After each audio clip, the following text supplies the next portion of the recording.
When you dare to share, you break the silence. When you dare to share, you speak your truth. When you dare to share, you use the full strength of your voice. When you dare to share, it brings opportunity to own your story. So tell it, be heard, and at the same time, your sharing is someone else's learning, inspiration, motivation, empowerment, and hope. There's always an element to each of our stories that remains a secret. For some, we feel it's a dirty little secret. Dare to share your untold story exposes these secrets in a welcoming and positive way. I encourage each of you out there to dare yourself to share what is yours to tell. When we dare, it is the courage to do something really important. Let this be a vow to each and every single one of us that we take risk, we brave, confront, and face what is, while inspiring and empowering all communities. So let's break that silence and tap into mental beauty. This is Salima Jadavji, your podcast host, a practicing clinical social worker, and your mental wellness connoisseur. Welcome to the Dare to Share Your Untold Story podcast, episode number 23, Grieving in Gratitude and Sitting with the Discomfort. To all my fellow listeners, before we get started, I'm just dropping in a note to give you a heads up that this podcast might be emotionally triggering for you. We do invite guests onto the show who share openly about extremely difficult life moments with exposure and impact of what the struggles have been like. The intensity of each episode could have a variable impact on your emotional and mental well-being based on your own personal story. If at any point the topic becomes uncomfortable or upsetting to you in any way, please do not pressure yourself to listen. Instead, be kind to yourself, do some self-care, and perhaps give another episode a try. Today, I have the pleasure of introducing our brave, deep-believing, daring guest, Rishma Govani. Change agent Rishma Govani is a seasoned strategic communications professional with 20-plus years of experience in media relations and public affairs in environments with high-profile issues and complex stakeholder relations. She is currently the head of communications for Global News and Chorus Radio, a robust portfolio that includes 55 leading media brands across Canada. As a dynamic, empowered, and passionate professional, she is committed to creating real positive change, especially in areas of diversity, inclusion, and acceptance. In September 2020, she lost her beloved husband and partner, Ali, to cancer. He is her true north, guiding her in the afterlife. She is passionate about normalizing grief, enhancing grief literacy, and allowing people to feel comfortable and even find humor around topics that are not easy. She is the proud mama of Khalil and Mila and her new fur baby, Hero, aptly named after his dad. She dares to believe. Hello, Rishma. Welcome to the Dare to Share Your Untold Story podcast. Hi, Salima. Great to be here. I'm so glad to be with you today. I am really excited as well. And firstly, I just want to say something really beautiful about how you and I got here today on this podcast episode specifically. So I had you on my list of people that I wanted to approach to be a guest on the show. And one day I realized that maybe 4 or 6 weeks has gone by and I hadn't gotten around to asking you yet. And then a part of me felt like, well, she's really famous, so I'm not sure if she's going to have time to come on the show. So I had that bit of chatter going on. And then here's the super cool part. So there was this Friday afternoon where I told myself, okay, Salima, just connect with Rishma on Monday. It's your birthday. Ask her. And maybe before you ask her, or maybe before she says no, just slip in that it's your birthday. So she'll just have to say yes. And then I was pleasantly surprised to actually have you reach out to me the very next day on the Saturday, unexpectedly. I was truly humbled that you were asking me, excuse me, when am I appearing on your podcast? So that was a lovely pre-birthday gift. So we were definitely meant to be here chatting today. I love that story. And I love that you think I'm famous, the words that you always use to describe me. And I think it is, was serendipitous, the timing of me wanting to start to tell my story in a more active way and reaching out to people that I admire and trust. Admire interest. That's such a pleasant thing to hear. And for me, it's really like you're here and you're this desire to actively want to share more of your story in a different way, different parts of your story, that willingness to be here, to show up, and also to support the stance that I'm taking in terms of helping to break down barriers of mental stigma. So to stand with me, I'm really honored that you're here. Yeah, I'm standing on a chair and cheering. I love that. That's how tall I'm standing You're with you. standing on the chair. I love it. I love it. As you know, this podcast is all about bringing forward untold stories, right? Really encouraging people to go through the phase of maybe considering to tell their story. And there are people who have stories to tell. We all have stories to tell. And whether it's about mental health or not, there is a part or an element of the story that doesn't get told. And it's usually around the mental health piece. And that piece gets tucked away. It's unseen, maybe hidden. So for me, my hope is that this platform will serve in a way to break those barriers of mental stigma that really has been conditioned in our society. So I'm really excited that you're here showing up with me and you're in full vulnerability as we encourage others to share and tell. Guess what people typically have hesitation for expressing. And I think I've told you before, I'm bringing forward a trend that I really hope takes. It's called the mental beauty rethink. How do you feel about the mental beauty rethink, Rishma? I like the way it sounds, and I Yeah. think it's overdue. The mental health rethink is catchy, and I think um, we all need to start thinking about it differently. And I think there's been a shift. I think people Mm-hmm. are starting to think about it and being open, Mm-hmm. generationally, culturally, even amongst different genders, men being able Mm-hmm. to um, have mental health checks and making that okay for men to Mm-hmm. do. Mm-hmm. I think it is shifting with It with is people shifting. with Yeah. people like you at the helm. So Mm-hmm. yeah, I think it's a great start.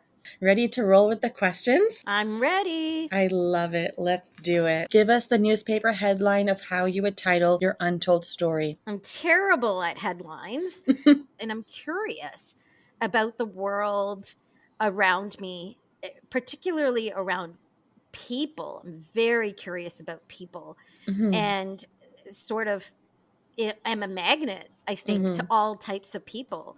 And so my Mm-hmm. headline is mumbo jumboed into the hour of the day, or the theme of the day or the week. Mm-hmm. So that's a tough one for me to really dive into and just give one precise answer, because I think my headline would change a lot. It could be talking about diversity and being an advocate for that, and thinking global and acting local. It could be my mama hat is on strong, and I want to advocate for in-person school learning for the fall when my son goes to high school for the first time. I want to advocate for love above all. That's a Mm-hmm. headline I'd love to take to the grave. I'm not a one headline girl. It's like asking someone, what's your favorite song?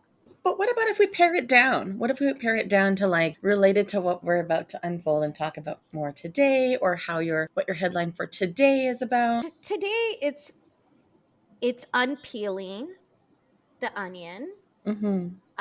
unraveling Mm-hmm. what a grief journey is truly like, Mm-hmm. um, and being able to talk about really difficult things. And maybe Mm-hmm.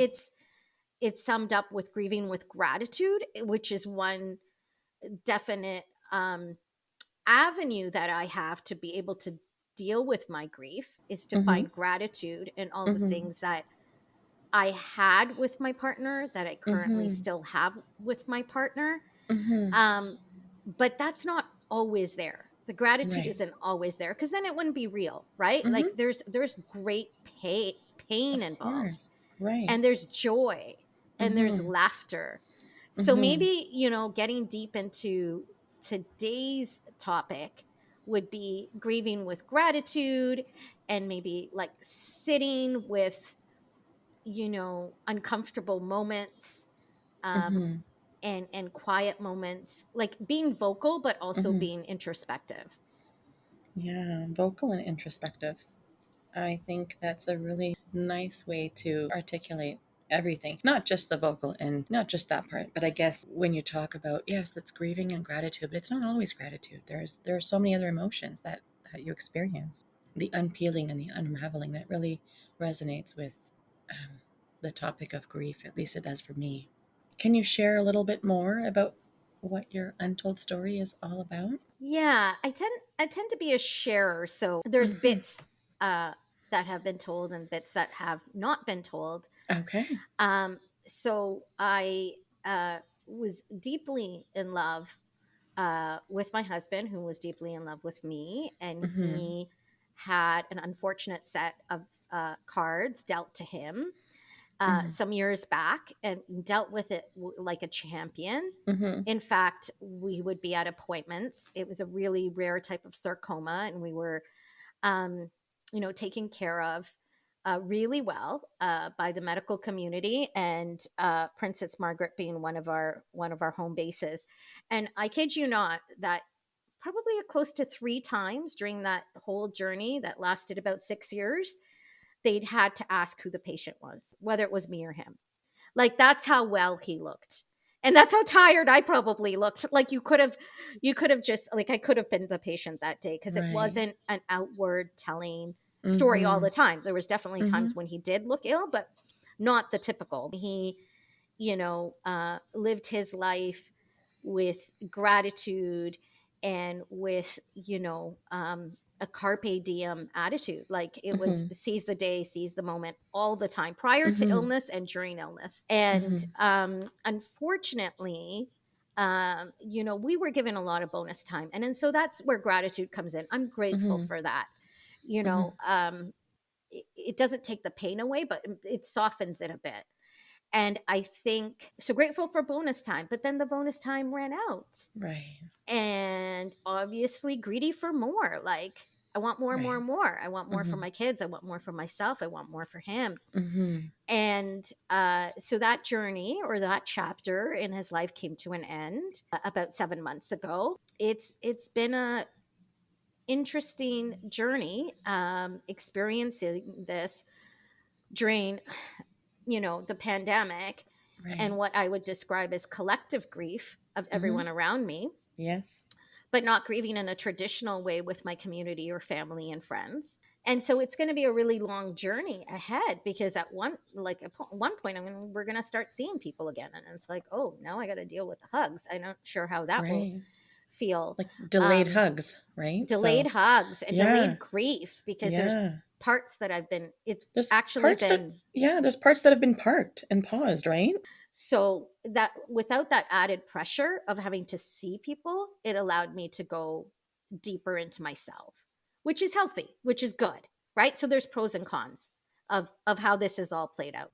What else can you share about this unfolding of this process of, witnessing your husband, your partner go through all of what he had been going through, handling it like a champ, as you said? What was that like for you? It was a journey so strong, right? Like, when you think about role modeling and Mm-hmm. admiring, Mm-hmm. and he was big on the, in the Marvel brand, and Mm-hmm. watching all these superheroes with the kids, and I never really Mm-hmm. took interest. It was sort of their thing, and they would Yeah. go on opening night and be like going crazy over getting tickets for this show and this show, and I really took a back seat to that. It wasn't my genre. I've since started to get into them and start to appreciate, wow, these are solid, these are amazing, and deep storylines. um Talk about Wanda, like WandaVision, like that's just grief and a love story, and Wanda and Vision. And so, Mm-hmm. but all new to me, like really new, like 2021 new, Mm-hmm. and so he, being amongst the kids, there's a superhero theme going on in our lives while they're growing up. Like, he's Mm-hmm. that powerful to me in terms Right. of, because it's all like inner demons, and like Mm-hmm. this Jedi attitude, and being able to really strongly have the will to live and live with quality. And he had that. And his physical ailments, like scientifically fact based, it's amazing the things that he could do. Living with someone like that, was such an incredible experience. It wasn't just his illness, it Yeah. was the family illness, it was my illness, right? It was our journey, it was our Right. illness. Right. So when we would come across others, we would be able to pass on advice or wisdoms or empathy. It seems like when I'm hearing you share all of these aspects of, Ali being the superhero above all, and you talk about how powerful that metaphor was for you and sharing about his positive growth mindset, it must have been such a great influence to be around him in a way where you said he was choosing to live. And so he was choosing to live each day knowing that, he didn't know how long he had. That must have been a really really influential for you and for your kids too. Influential and intense. Like Right. that's a hard pace to keep up to. Of course. And the expectations being high of Mm-hmm. like, we can't just sleep in. We got to Mm-hmm. do this because it might be the last time we do this. Right. And being a go-getter myself, Mm-hmm. wanting not to disappoint him, but in truth, actually Mm-hmm. wanting to sleep a little longer. And so as a caregiver and as a Mm-hmm. partner, you know, Mm-hmm. that could be difficult too, because Right. it's not a sustainable model, right? Right.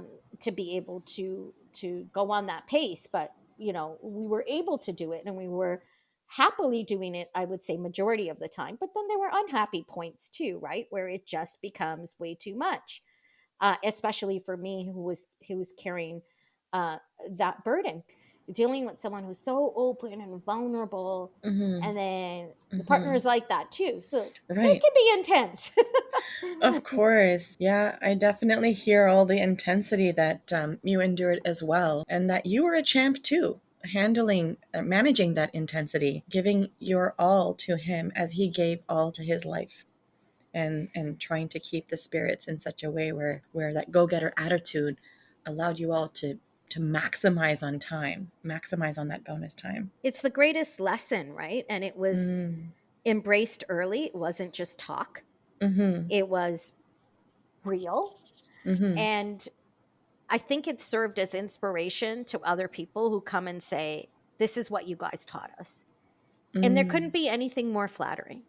That is something that I feel like, instead of saying it, oh, one day we'll go to Rome. Mm-hmm. No, go to Rome. Like, Mm-hmm. make it happen. Don't wait for one day. Mm-hmm. That's the spirit we should all be living in. It's not Right. necessarily realistic. There's Mm-hmm. money to talk about. Like, it's not Yeah. feasible for a lot of people.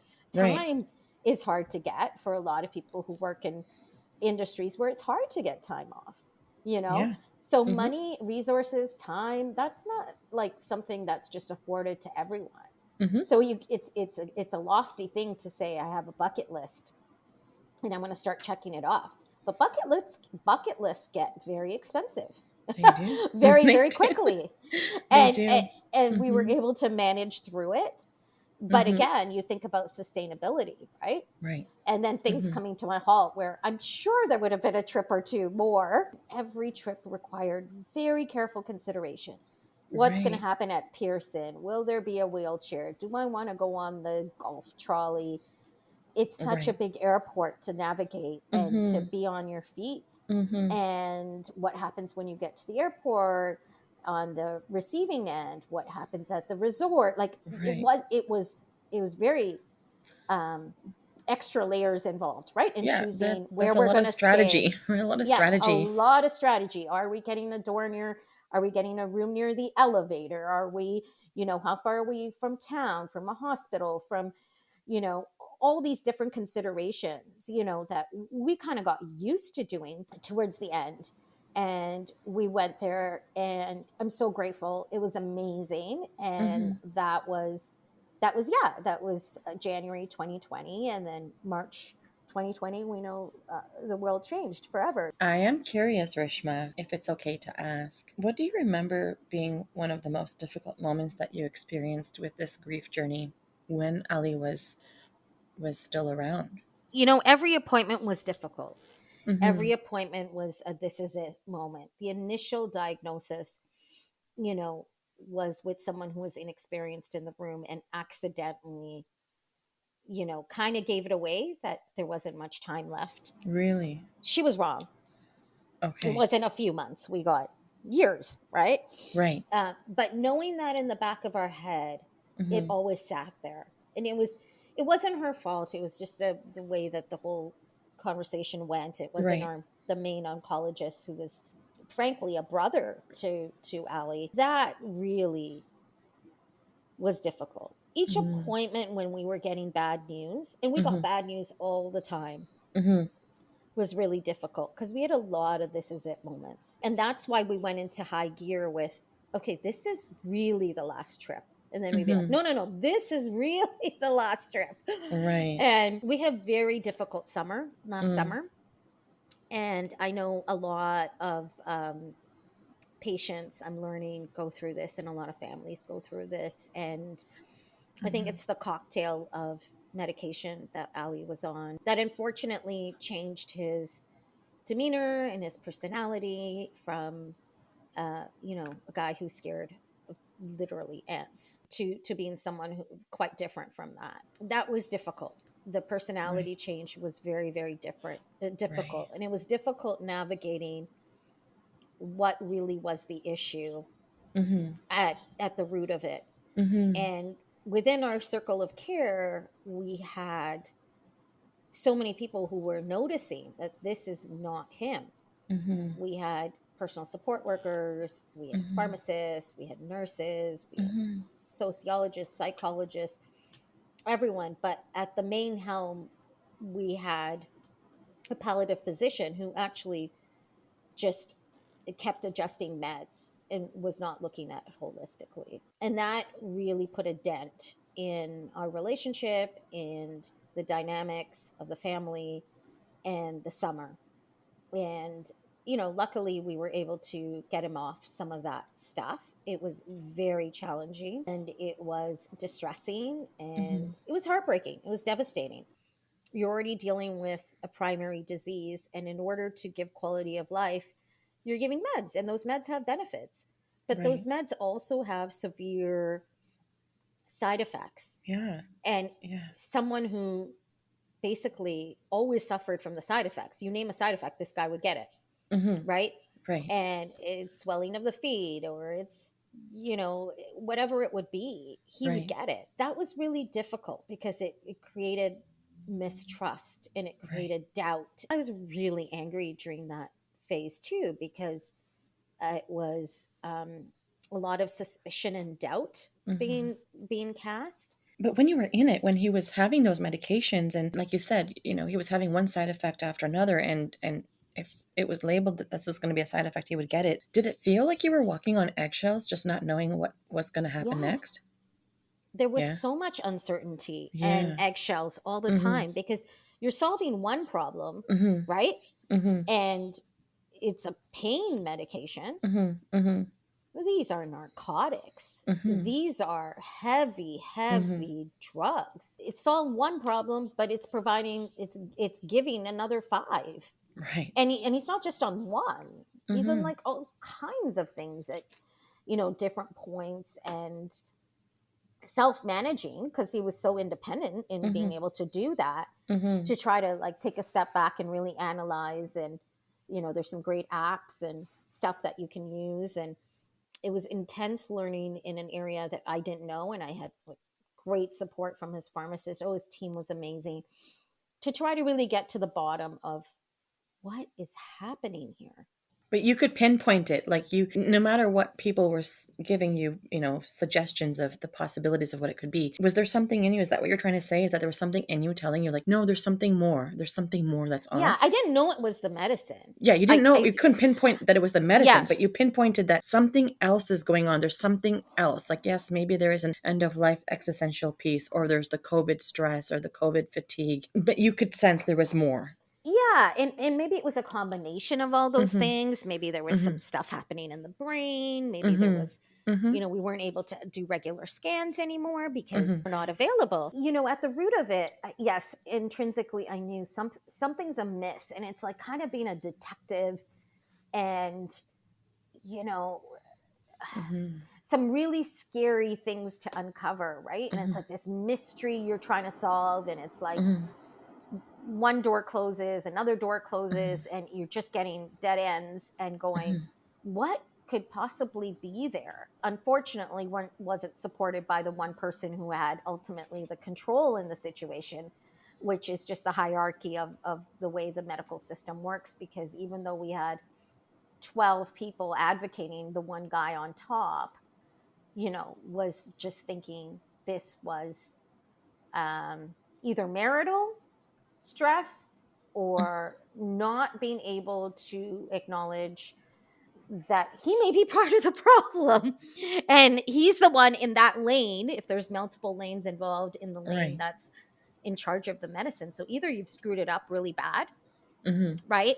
And Mm-hmm. can't take responsibility. So you're going to like deflect, or Mm-hmm. you're just inexperienced, which is shocking to me if it is Mm-hmm. a Mm-hmm. palliative physician. It's like, you Right. don't know grief. Like, you don't understand Right. grief. That's an Um, expectation for any family member to have who has a loved one in palliative care. That is an expectation you have from the medical team, yeah. And he right? was home, Mm-hmm. and there was a lot of upheaval. So Mm-hmm. it's a very convoluted and complex and could go on for days answer, Right. but Mm-hmm. it's very clear to me when you say what was the most difficult part. Those were the There, difficult ones. Yeah. yeah, like there were so many, but There were so many. that Mm-hmm. trumps it all. That it was 3.5 months of hell. That is quite a bit, especially when you describe the intensity of like the personality changes and what some of the pieces that were happening, the changes that you were noticing, and how it was the upheaval was not simple to identify or define. That there were all these like subtleties that you had to pay attention for and advocate, right? It's advocating, and I Yes, think that it gets lost for so many people. it And does. there could be language barriers. They're just, Mm-hmm. you have to be so verbal and Mm-hmm. know the words, otherwise you're not taken seriously. Mm-hmm. And I'd hate to ever leave an impression of him like that, because anyone who knows him and who doesn't know him or knows of him, he's such a kind, gentle soul. So Mm-hmm. we knew that there was absolutely no way that these words or actions could come out of a man like that. It just Right. didn't add up. Yeah. It didn't add up. It didn't fit in any way, shape, or form. Yes. Yeah. So I was gonna ask the physician, the way he was the way it was being, all of the how everything was going down. Did you feel that you ended up questioning yourself as a caregiver and as a partner when you said you were feeling dismissed? I didn't question myself. I questioned him and his capability. And that's where things got sensitive, because dare Mm-hmm. you question someone who Mm-hmm. is thinks, they're Right. godlike. I knew, I knew I was right. I knew Mm-hmm. something was amiss. I Mm-hmm. knew that Mm-hmm. we were um, solid. And it's a baffling situation to be in. Like you were in a really tough spot. Thank you for being so open to share such a vulnerable, scary part of that process in that journey here today. I feel nervous, right? Because like I knew we were going into territory, and I want to go there. And the question, I thought, if we're going to be honest, if I'm going to be really honest, the honest answer to your last question to me would have been what I just described. And so I'm glad that I'm honest. I just Hmm. worry about it too. And how does it feel to speak about it? It's kind of a loaded question. I know you're worried. I feel like, there's parts I don't let myself relive. And Mm-hmm. it's good, because during that period of time, there was a lot of rage and a lot of anger. And Mm-hmm. I haven't had it since. So it's almost like got out. It's hurtful talking about it, Mm-hmm. but it's also not how I'm going to define us or Mm-hmm. him, and know that perhaps I can help um, a family, a couple or two, and maybe just change the conversation around this stuff and Mm-hmm. the medications that are prescribed Mm-hmm. um, at end of life, and maybe listening to the caregivers and their sort of their position in that circle of care. And Mm-hmm. especially if you have such strong, articulate people in your circle of care, which we had, there was 15 people who were saying the same thing with credentials that I was. And somehow it's an institutional change. It's not something that's going to just snap your fingers and happen. Right. It's going to take time. You know, MDs don't necessarily going to align to be with NDs or that world, but understanding there's more, right? And it's multifaceted, and our health is not, you know, it's not just in one lane. All these lanes are intercepting, and so what your chiropractor is saying also impacts your health. What your pharmacist is saying, right? What your social worker is saying. What all these people are experts and should be given respect to what they're seeing. And the nurses are, you know, the angels. They're the ones that are, the doctors don't really visit often, you know, and it's that they should have more equity and more of a voice and more clout.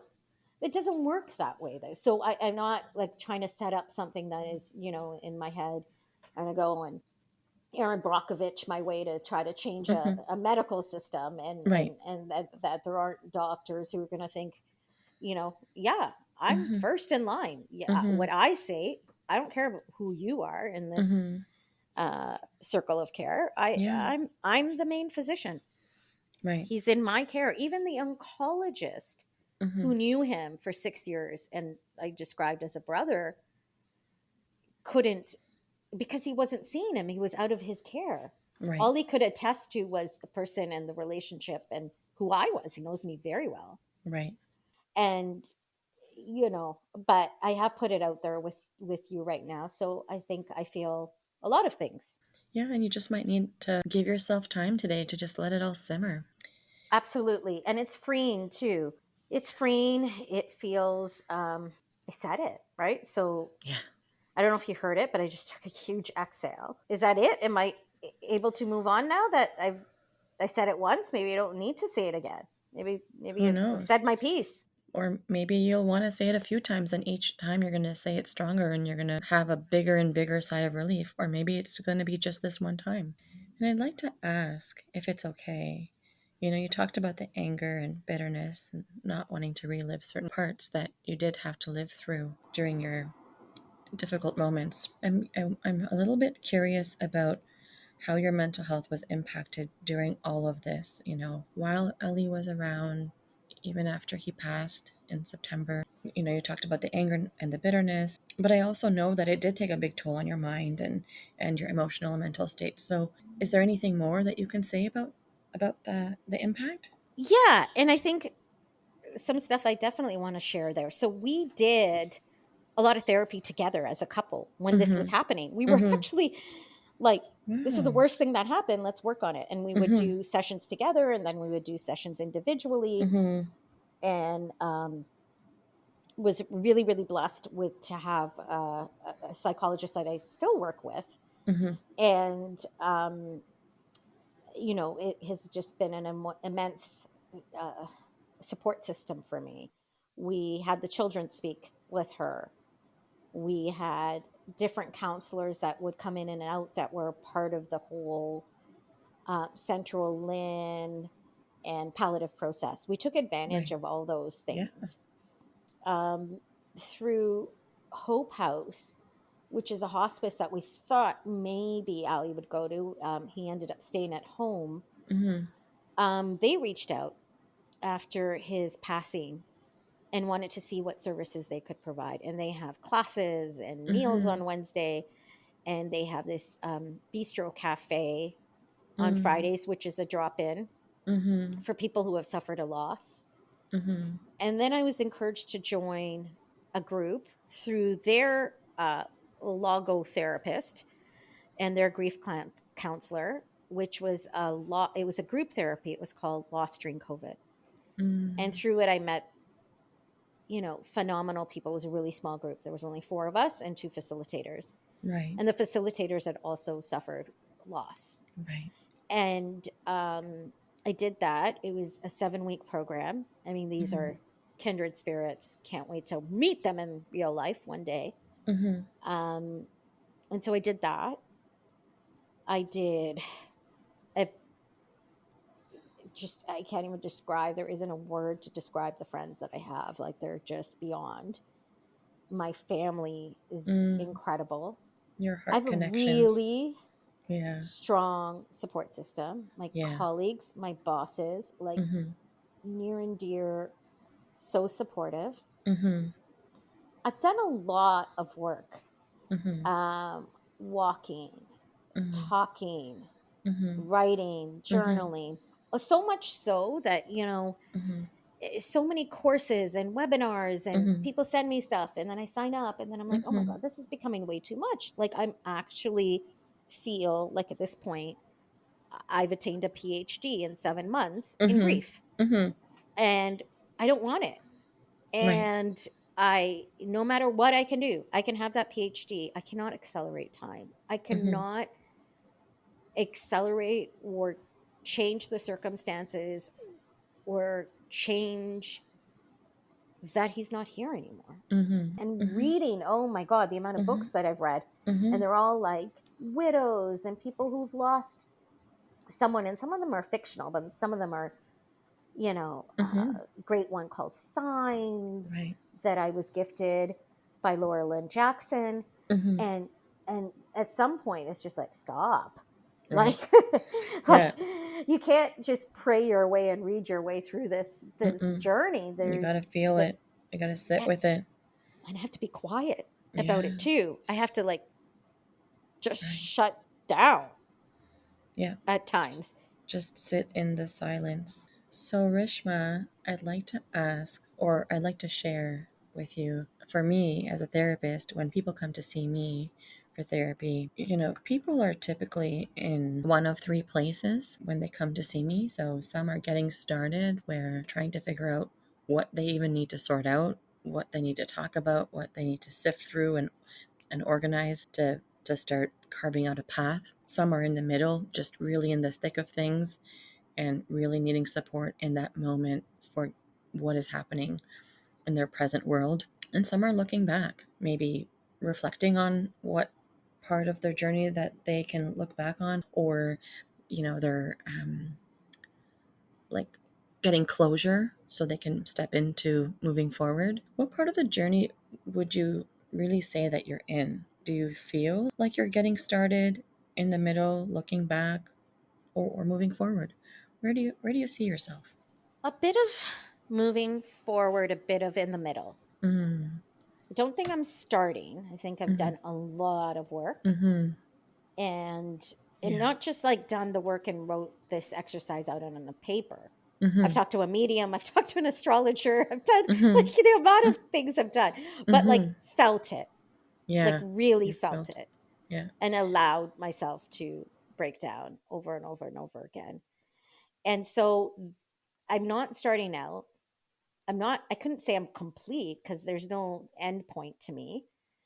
I think I'm making good progress, mm-hmm, bit by bit, step by step, day by day. mm-hmm, Um, and I have one foot in front of the other. So that is a bit of, I read something and it was like, it's not about moving on, it's moving forward. So I really like that you positioned it that way, mm-hmm, that it is moving forward. mm-hmm. And how can you not? Because time doesn't stand still for It grief. doesn't. It There's really still doesn't. laundry. Right. There's still milk that needed to be bought, whether it was a funeral day or not. There is responsibilities. There Mm-hmm, is the world changes. There's elections, and there are issues and COVID, and like, it's not like, you just stop. So you got to roll with it, and you have to be moving. And I also am trying to physically move more. And when I physically move more, I'm finding all my ideas and um, creative juices are flowing and moving alongside with that movement, mm-hmm, which has been really good in the last couple weeks for me, mm-hmm, especially with all the sunshine that's happening in, mm-hmm, at least in Ontario and mm-hmm, Toronto. mm-hmm. So I think moving forward, work in progress. I always define myself as a work in progress. It's not Right. going to be a polished statue here. Right. I'm not aspiring to be that, nor Hmm. will I ever be that. So I think I have realistic expectations of it's a long journey. Some Yeah. people say the second year is much harder than the first year. There's been a Hmm. lot of action oriented stuff, right? When you're taking care of someone's affairs Hmm. and taxes and things that are Hmm. just Hmm. ongoing that eat up Yep. a lot of time, right? They're logistically complicated, logistically needing to be taken care of. So, yes, some stuff hasn't been dealt with in terms of heart. And I think with time and less of those pressures, one by one being checked off, that I will have that time. I'm hoping for a lighter summer. I'm hoping for a summer that's a little bit more gracious in terms of me time and downtime and not checklist time. What I'd like to ask is, with regards to your journey, or even if you want to point it in the direction of grief literacy, what is your key message to the listeners of our show? You're not alone. There's a lot of people going through this. In fact, I think every family has someone going through it. Mm-hmm. Um, reach out Mm-hmm. to me. I'm Mm-hmm. your girl. I sincerely mean that. I don't know who you are. I don't know who you are that's listening to me, but I really mean that. And it may be in a very small way. I might not be able to offer a lot, but I'm a good listener as much as I'm a big talker. You'd be surprised. I actually can listen. Uh, um, again, you're always working on that, but I think there's resources in the community. There's a Mm-hmm. lot. And once you can connect with that, and a lot of them are free as Mm-hmm. well. And so, people can really take advantage of them. But Mm-hmm. I think it's, you got to do the work. You got to be open to the help and the resources out there. And once you do that, then the doors open to even more resources and help and people, right? Mm-hmm. Um, Mm-hmm. so I encourage talking about it. I encourage being open about it and just realizing that um, you're not in this alone. There is, Mm-hmm. it's just, I feel really strongly that everyone has a story and everyone has pain and everyone Mm-hmm. has a loss, and it can be defined differently, but Mm-hmm. everyone has it. And what would you say is an inspirational quote that would have been game changing for you? I mean, maybe not a quote, but just something that reflects your untold story. I mean, if it's a quote or a book or an event or a person or a thing, what would that be for you? I have one, and I have one that really goes well with just what we talked about. Sure. And um, it's Brene Brown, and she Mm-hmm. says, "One day you will tell your story Mm-hmm. of how you overcame Mm-hmm. what you went through, Mm-hmm. and it will be someone else's survival guide." Mm-hmm. Mm-hmm. I love that. I love it too. It's one of my favorite quotes. Brené has so much to offer, so much wisdom to offer, and it's a She has wonderful quote. so many, Yeah, but that one I thought was very fitting for our for this conversation. conversation. Yes. And that, what can you offer to others? Well, I can offer my story, and my story will hopefully Mm-hmm. help you in some Mm-hmm. way, big or small. But to be Mm-hmm. someone's survival guide, wow, that's Mm-hmm. amazing. It is so fitting for today's conversation. And so, on that note, what would be a cause or an organization that has been impactful to you on your journey that you'd like to give a shout out to? I think I mentioned Princess Margaret. I think they're deserving of that shout out again, just because they're all heroes in there, and they're just, from the volunteers to the custodians, those people that don't always get the cred, to the people behind the desk. And it's changed a lot. There's a lot of renos, and I'm sure if I walk in today it'll be like, whoa, that's not my hospital. But we got very comfortable in those settings. We got to know the different floors where there's places to have a quiet conversation, where I can jump on a work call. So we got to know really the hallways of that hospital. And the nurses, the doctors, Dr. Razak, it just was such a setting that was such a big part of our journey, as was its neighbor, Mount Sinai, which isn't part of the UHN network. The other one that I referred to, and I'll go back to just because it's been such a big influence on me in this year and in my grief journey and in my grief literacy journey, has been the Hope House, the hospice. And this one is specifically, there's different ones. This one is geographically based in my area in Richmond Hill, and Hope House has amazing facilitators and grief counselors and programs. And I can't sing enough of the praises of the people that I've encountered there that are just amazing souls. Right. Princess Margaret Hospital and Hope House. Okay, so how can people connect with you if they would like to? How are you findable? Pretty easy to find. So any of the social media. So what are your handles? Platforms, it's at Rishma Govani. LinkedIn is also great to be able to find me. Facebook. So yeah, at Rishma Govani is probably the best efficient way to find me. Are you on Twitter as well? Yes. All right, so Insta, Facebook, LinkedIn, Twitter, Rishma Govani. Okay. Rishma, you just dared yourself to share. Congratulations. Truth or dare, I did both. You certainly did. Rishma, I am so thankful for your willingness to do this. Let me just say, this was really a thought-provoking conversation. You really have shown up in the most authentic way possible. And being part of this conversation, where you openly talk about feeling your feelings and owning where you're at, honoring yourself for each step in the journey. It's inspiring, and it's great modeling for others to learn how they can stay more connected to their feelings, even the not so comfortable feelings, those not so comfortable ones. So thank you for sharing. Thank you for having me. It was quite an honor.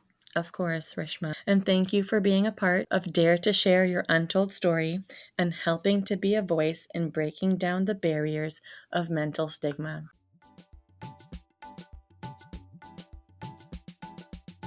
To all of our listeners, if you like what you've been hearing on this podcast and you want to be part of breaking down barriers of mental stigma, I invite you to go wherever you are listening to the episode and hit subscribe. Leave us a comment or a review of the episode and maybe how you relate to it. To learn more about what we offer, visit www.daretoheal.co. And if you are feeling ready and brave to share, please submit your story by visiting www.daretoshare.co. Thanks for joining in.